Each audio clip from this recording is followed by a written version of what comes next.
নতুন এটি ভিডিঅ'লৈ আপোনালোক সকলোকে স্বাগতম জনাইছোঁ। দুপৰীয়া সময়ত ভৰ দুপৰীয়া সময়ত আজি দেওবাৰ আছিল। দেওবাৰ দিনা আহি আছোঁ, এয়া দেখিছে টুকটুকি মানে বেটেৰী ৰিক্সাত আহি আছোঁ ঘৰলৈ বুলি।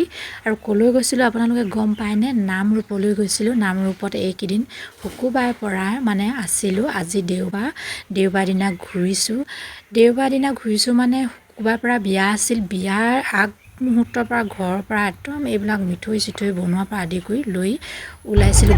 ওলাইছোঁ দেই যাবলৈ আমি ক'লে যাম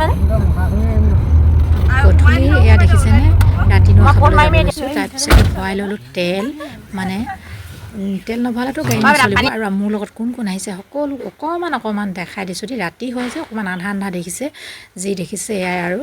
তাৰপিছতে গৈ পাই চিধা শাক কটাত লাগি গ'লোঁ মই। তাৰপিছত এইফালে ওলালে কইনা, মাক, দুলনি ধৰা, ছোৱালী ধৰা, সিহঁতি পানী তুলিবলৈ গৈছে। আকৌ পানী তুলি আহি কইনা উলিয়াই নিলেই ৰাতি নোৱাব ধুৱাব। আমাৰ ফালে কিন্তু ৰাতি নোৱা ধোৱা নকৰে। ইয়াত বেই দেখিছেনে, বেই সাজি থৈছে তলত। কইনাক বহাই লৈ এতিয়া হালধি মাহ আদি দি নোৱাব। তাৰপিছত খাৰে চুলি ধুৱাব। আপোনালোকৰ ফালে এনেকুৱা নিয়ম কৰেনে? তাৰপিছতে মূৰত তেল দিয়া, বিয়া যেতিয়া মূৰত তেল দিব চাব দেই। আপোনালোক মূৰত তেল দিওঁতে উলি দিয়া অলপ শুনাই দিছোঁ, আপোনালোকে শুনক।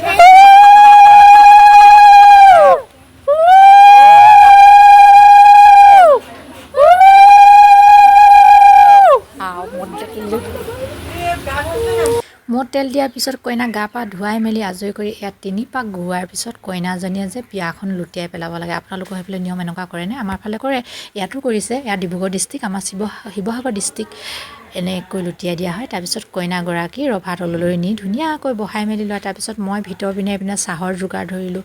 মানে আলহী আহিছে ন, আলহীৰ কাৰণে চাহৰ যোগাৰ দেখিছেনে। এইফালে আকৌ আইতাহঁতি মাহঁতি গোটেই লাগি গৈছে সিহঁতৰ মানে ভিতৰ মুঠি খাবলৈ। আৰু সেই এঘুটি দেখিছেনে, এগৰাকীয়ে মুখখন নুলিয়াই কৰি থৈছে। তাৰপিছতে এইফালে চব্জি বনাই মেলি ৰেডি কৰি দিলে, কাৰণ ইহঁতৰ এইফালে ৰাতিও খানা দিয়ে, আমাৰ ফালে নিদিয়ে আকৌ দেই। এয়া দেখিছে বিয়া ঘৰত কিমান মানুহ গোট খাইছে দেখাই দিছোঁ। ৰাতি নোৱা হয়। এইফালে কইনা ধৰাজনীয়ে হাতত মেহেন্দি লগাইছে, মানে কইনাজনীক। কাইলৈতো বৰ বিয়া আছে, সেইটো কাৰণে ইয়াত আকৌ দুজনী মানে আন্ধাৰ সোমাই আছেগৈ। আৰু এইফালে আমাৰ বেটীয়ে শৰাই দিবলৈ ল'লে। তই আহি নিদিবি।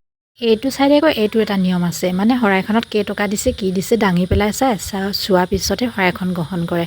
আমাৰ সেইফালে তেনেকুৱা নিয়ম নাই বাৰু। তথাপিতো এনাইককেইজনী দুয়োজনী দুফালে আশীৰ্বাদো দিছে। আৰু মানুহখিনিক কৈছে এইগৰাকী পঢ়ি আছে, এতিয়া ক'ৰ পৰা ইমানকৈ পইচা দিব, যি দিছে তাতে সন্তুষ্ট থাকা। আৰু সকলো সন্তুষ্ট থাকিলে তাৰপিছত আপাককেইজনীয়ে নাচিব লাগি গ'ল নহয়। আপাকহেঁতি শৰাই দিছিলে, চাওকচোন কি বুলি বিহুনাম গাইছে।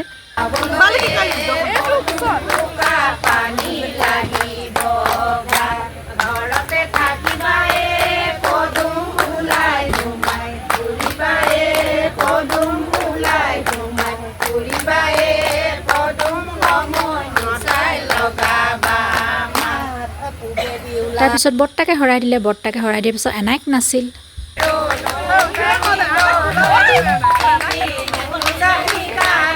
তাৰপিছতে আকৌ মোৰ পাল পৰিলে দেখিছেনে, ময়ো নাছিলোঁ অকণমান। মইতো গান বিহু বুলি ক'লে ৰৈ থাকিব নোৱাৰোঁ, পূৰা নাছিলোঁ। চাদৰখন আগটো এইফালে গুজি ল'লোঁ, গুজি লোৱাৰ পিছত পূৰা নাছিলোঁ। আপোনালোকক বেছিকৈ নেদেখালোঁ।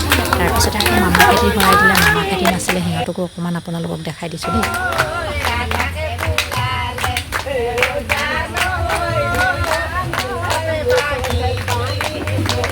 আইতাক বুলি ক'লে মানে ৰৈ থাকিব নোৱাৰে নহয়নে, নাতিনীয়েকৰ বিয়া। এইফালে খাবলৈ দিলে মানে ৰাতি খানা দিয়ে যে এইফালে দিলে। পিছদিনা ৰাতিপুৱা এয়া দৃশ্য দেই। সকলোকে চাহ তাহ দি ময়ো চাহ একাপ খাই ল'লোঁ। তাৰপিছতে আকৌ এইফালে দেখিছেনে, দিনৰ খানাৰ কাৰণে পূৰা মিক্সিত মানে মছলা পিচি আছে। এইফালে মই বাচন বৰ্তনবিলাকো অলপকৈ ধুই আছোঁ, ভিতৰৰ কামবিলাক কৰি আছোঁ। বিয়াৰ সাজটো পিন্ধিবলৈ পোৱা নাই। এইফালে আমডালি গঁঠাৰ পিছত কইনা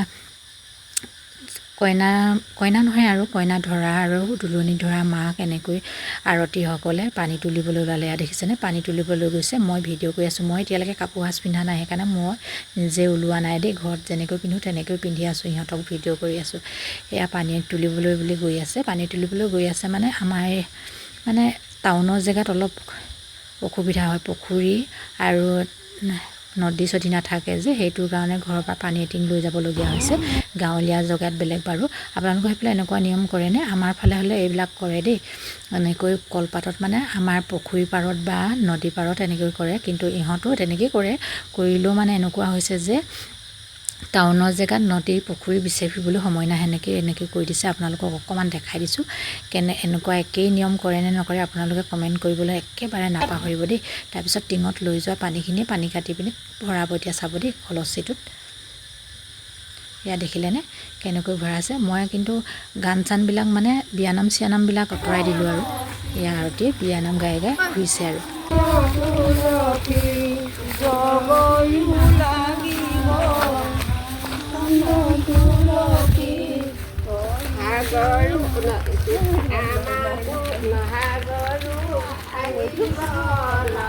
আৰতীসকলে ঘৰলৈ ঘূৰি গৈ কইনাগৰাকীক উলিয়াই আনি বাৰান্দাত মানে দৰ্জা মুখতে এনেকৈ লৈ পেলাই মাহ হালধিৰে নোৱাবলগীয়া হয়।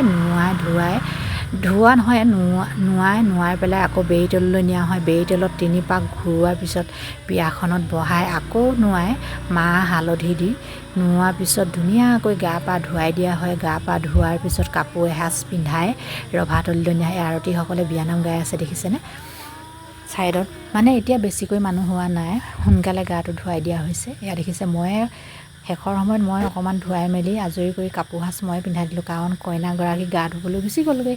সেইটো কাৰণে মই এসাঁজ কাপোৰ পিন্ধাই দিছোঁ। পিছত ৰভাতলত সেইসাঁজ কাপোৰ কইনা ধৰাই পিন্ধাব, ধুনীয়াকৈ সজাব পৰাব। মই এতিয়া কেনেকৈ আছোঁ দেখিছেনে। মই এতিয়ালৈকে কাপোৰ পিন্ধাই নাই, বিয়া সাজ পিন্ধিবলৈ সময় পোৱা নাই। ইখন কাম কৰি থাকোঁতে কইনাক ধুনীয়াকৈ পিন্ধাই উৰাই দিলে। তাৰপিছত ময়ো পিন্ধি ল'লোঁ হালধীয়াকৈ এযোৰ দেখিছেনে কেনেকুৱা লাগিছে মোক হালধীয়া কাপোৰযোৰ। আপোনালোকে কমেণ্ট কৰিবলৈ নাপাহৰিব দেই, কমেণ্ট কৰিব কেনেকুৱা লাগিছে।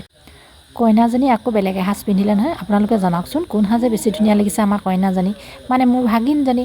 তাৰপিছতে আমাৰ সেইফালৰ পৰা অহা আলহীখিনি খৰধৰকৈ যাবলৈ ওলালে। মই হ'লে থাকিলোঁ, গধূলি ভাত সাজৰ খাই এনেকুৱা নাছিলোঁ। তাৰপিছতে ভিডিঅ'টো সামৰি দিলোঁ।